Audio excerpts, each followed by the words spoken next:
אני משוכנעת שמכל גילויי הארעיות, הגוף האנושי הוא הפגיע ביותר. הוא המקור היחיד של כל שמחה, כל עצב וכל אמת.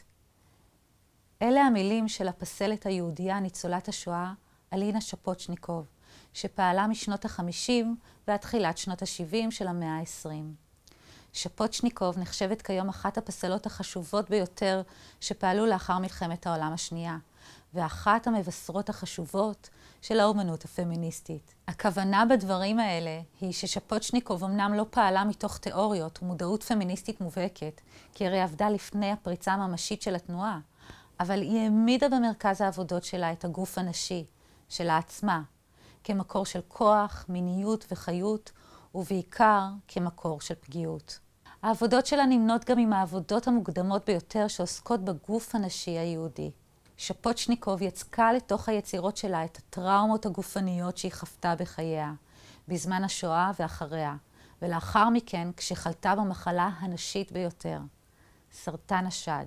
אנחנו נראה ששפוצ'ניקוב חיברה בין הטראומות האלה, והפכה אותן לטראומה מתמשכת שחרותה בגוף. היא נולדה בפולין בשנת 1926 למשפחה יהודית. שני ההורים שלה היו רופאים. בשנת 1938 אבא שלה נפטר משחפת. זו הייתה הטרגדיה הראשונה בחיים מלאי טרגדיות. בשנת 1939, כשהיא הייתה רק בת 13, היא נכלאה יחד עם אמא שלה ואחיה בגטו פביאניצה ובגטו לודג'. לאחר מכן שולחה לאושוויץ, שם עבדה בבית החולים של המחנה, ואז לברגן בלזן ולטרזינשטט. כשהסתיימה המלחמה היא נסעה לפראג, וגילתה שאמא שלה ניצלה, אבל אחיה נספה. בפראג היא גם התחילה את הקריירה שלה כפסלת. מאוחר יותר עברה לפריז, ובסופו של דבר הקריירה שלה נעה בין פולין לצרפת. בשנת 1949 שפוצ'ניקוב חלתה בשחפת שהפכה אותה להכרה. בשנת 1961 אמא שלה נפטרה מסרטן ריאות, ובשנת 69 היא עצמה חלתה בסרטן השד ונפטרה כעבור 4 שנים, כשהיא רק בת 46. הטראומות הגופניות של המחלות שלה ושל בני המשפחה הקרובים שלה, העקרות והמצוקות שחוותה במחנות הריכוז ובבית החולים באושוויץ באו לידי ביטוי בעבודות הפיסול שלה, שבהן היא הציבה את הגוף שלה במרכז. בשיעור מספר 4 הזכרנו שהגוף הסובל והמתנוון הוא נושא ששולט באמנות השואה של נשים. דיברנו על כך שאחת המסקנות של המחקר הפמיניסטי היא שלאובדן המראה הנשי והתפוררות הגוף בשואה היו תפקידים מרכזיים בפגיעה בדימוי העצמי של נשים, כנשים וכבנות אדם. כיוון שלמראה יש תפקיד מרכזי בהבניית הזהות הנשית. הזכרנו גם את הטענה של נעמה שיק, שנשים נטו לעסוק בנושא התפוררות הגוף יותר מהגברים, ושהן התייחסו אליו יותר בזיכרונות שלהן. הן פחדו מהפסקת הווסת ומאובדן הפריון שבא לאחריה, והן תיארו איך בתקופה קצרה ביותר הן חדלו מלהיות נשים. היסטוריונית האומנות גריזלדה פולוק טוענת שאף על פי ששפוצ'ניקוב כמעט שלא דיברה על החוויות שלה מתקופת השואה, אפשר לזהות בחלק מהיצירות שלה הצפנה של הטראומה הזו. כנערה צעירה היא הייתה עדה לרצח וחוותה התעללות, רעב, זוהמה, קור, סלקציות ומוות. כל אלה גרמו כנראה למחלת השחפת שממנה סבלה לאחר המלחמה ושהביאה גם לעקרות שלה. המצב הזה השפיע גם על האופן שבו היא תפסה את הנשיות שלה. במאמר מוסגר אגיד כאן שבשנת 1952 היא ובעלה אימצו ילד בלי לספר לאיש. ובתחילת שנות ה-60 היא הציגה עבודות ראשונות של הראש והגוף הקטוע שלה. ובסוף שנות ה-60 היא הציגה פסלים מורבידיים ממש, כמו טורסו בלי ראש, שבו הגוף נראה שוקע בתוך מסה שחורה ומעורר אסוציאציות של ריקבון ומוות. בשנת 68 היא לקתה בסרטן השד. מהרגע שחלתה ועד שנפטרה היא עברה הליכים רפואיים פולשניים וניתוחים שהפתו את הגוף. סרטן השד מכל מחלות הסרטן הוא מחלה שפוגעת בנשיות, כי השד נחשב איבר שיש בו מהסגידה לנשי ולנשיות. מהרגע שפרצה המחלה, אפשר לזהות את סימני המחלה בעבודות שלה. בחלק מהעבודות המחלה מוצפנת, למשל כמו הפסל של שד מואר שעשוי מפוליאסטר. הפסל הזה מזכיר פסלים מוארים אחרים שלה, שמיוחסים להשפעות שהיא ספגה מאומנות הפופ, אבל למעשה היא יצרה אותו בשנה שבה היא חלתה.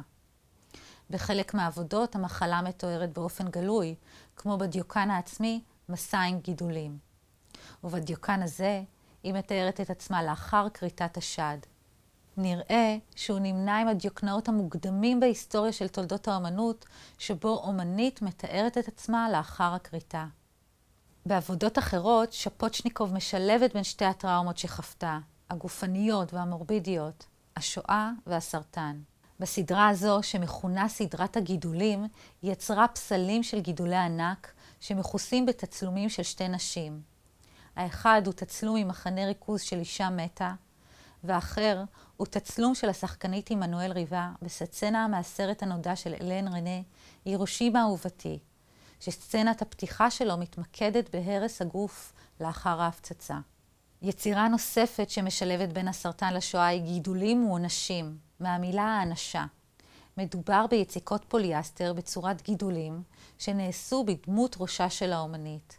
כאן היא והמחלה נהפכות לישות אחת, בלתי נפרדת.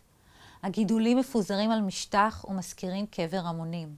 ביצירה ההלוויה של אלינה, הגוף של האומנית נראה כמו גוש של גידולים. שפוצ'ניקוב לא מציגה את עצמה כאן כאנושית, אלא כמסה חולה, לחה ודוחה. העבודה הזו מאזכרת את תצלומי קברי הענק שהתפרסמו לאחר שחרור המחנות וזעזעו את העולם.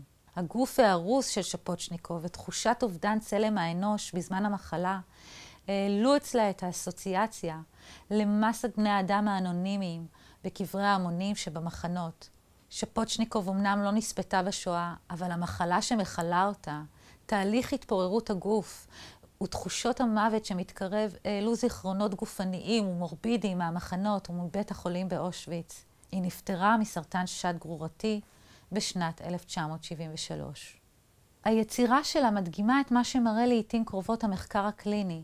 הטראומה הגופנית והסופנית של מחלת הסרטן אצל הניצולים יכולה להציף את הטראומה של השואה, שגם היא הייתה טראומה גופנית מאוד וסופנית. הגוף היפה, האירוטי ומלא החיים של שפוצ'ניקוב, שמופיע בחלק מיצירותיה המוקדמות, נהפך ככל שמתקדמת המחלה לאתר שבאמצעותו מיוצגת הטראומה הכפולה של השואה ושל מחלת הסרטן, כשואה פרטית.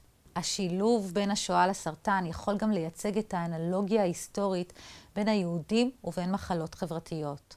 ובייחוד את תפיסת היהודים כסרטן בגוף האומה, שהייתה מקובלת בראיית העולם הנאצית והאנטישמית. על התופעה הזו עמדה הוגת הדעות היהודייה הנודעת סוזן סונטג, שנפטרה גם היא מסרטן. בספרה הקלאסי משנת 1978, המחלה כמטאפורה, היא טענה שפעמים רבות מכנים במילה סרטן את מי שמערער את הסדר החברתי ומגנים באמצעותה את האחר בחברה. באופן הזה אצל שפוצ'ניקוב מחלת הסרטן מעלה את זיכרון השואה ונותנת תוקף שוב ושוב לתפיסת העצמי כאחרת, מעוותת, יהודייה שיש להשמיד אותה, ואישה חולה שאיבדה את הנשיות והחיות שלה, כלומר כמתה בין החיים.